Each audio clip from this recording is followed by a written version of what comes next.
This is Larry Henares making your day with part 47 of the book I wrote on Philippine history.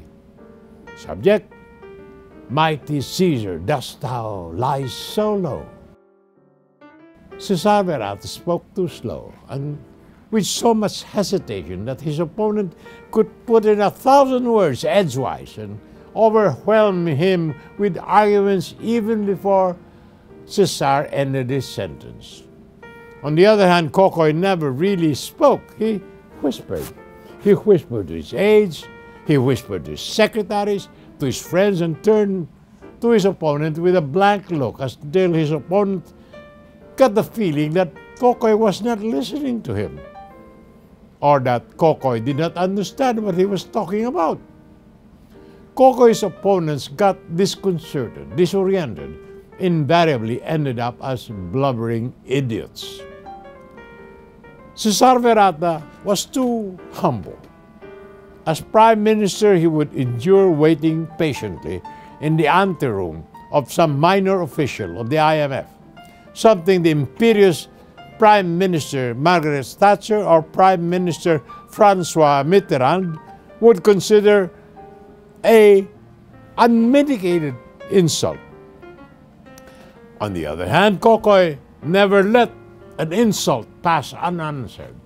When one of the Beatles, John Lennon, said he is more famous than Jesus Christ, that if the President of the Philippines, Marcos, wanted his autograph, he should fall in line in the queue outside his dressing room, well, Kokoy was personally offended, as were many Filipinos, including myself.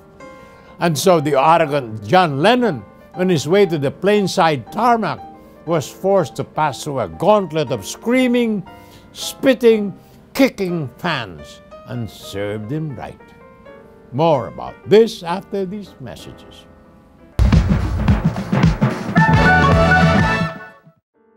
This is Larry Henares making your day with part 47 of a book I wrote on Philippine history. Subject, Mighty Caesar, dost thou lie so low? Like the good guy that he was, Caesar would turn the other cheek, would concede too much too soon without reciprocal concessions. He would show up in Washington, hat in hand, pockets turned inside out, and made the IMF understand that he was willing to comply with any condition they imposed. No wonder it took him a whole year to conclude the agreement. No sooner he accepted IMF conditions, the IMF added more conditions, and then more conditions ad nauseam. The IMF escalated its demand until the Philippines had to surrender its sovereignty, the right to formulate its own basic economic policy.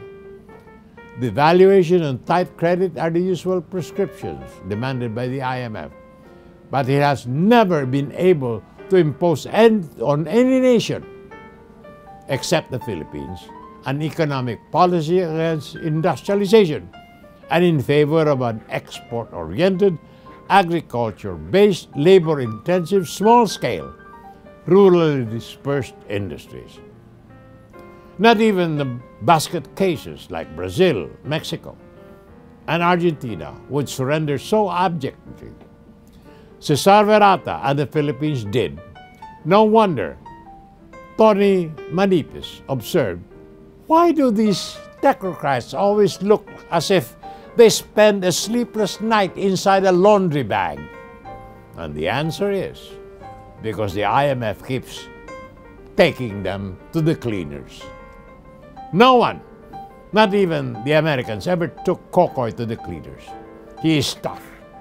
If he's facing me across the bargaining table, I'd probably chicken out and head for the hills.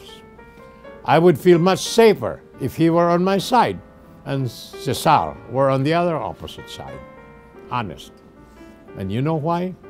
Because while Cesar is much brighter than Kokoy, Kokoy has one precious trait neither Cesar, nor I, nor Marcos, nor Albert Einstein has. Being an average student, almost an idiot.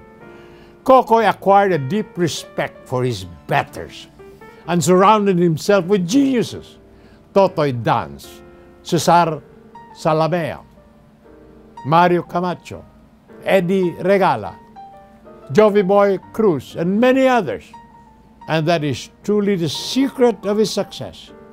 When President Marcos assigned Kokoy to negotiate the military bases agreement with U.S. Ambassador Armacos, the American embassy threw a big party to celebrate the victory they anticipated. Armacos thought that Kokoy was a pushover. At the bargaining table, the Americans were winking at each other, making kalapit with broad smirks as Armacos laid out the usual goofy arguments: the external threat of international communism, the internal threat of subversion, the need for mutual defense to make the Philippines safe for democracy and the multinational corporations. Then all of a sudden, Kokoy interrupted him thus. And I'll tell you that next week. My dear friends, this is Larry Henares, making your day, saying good day, God bless you.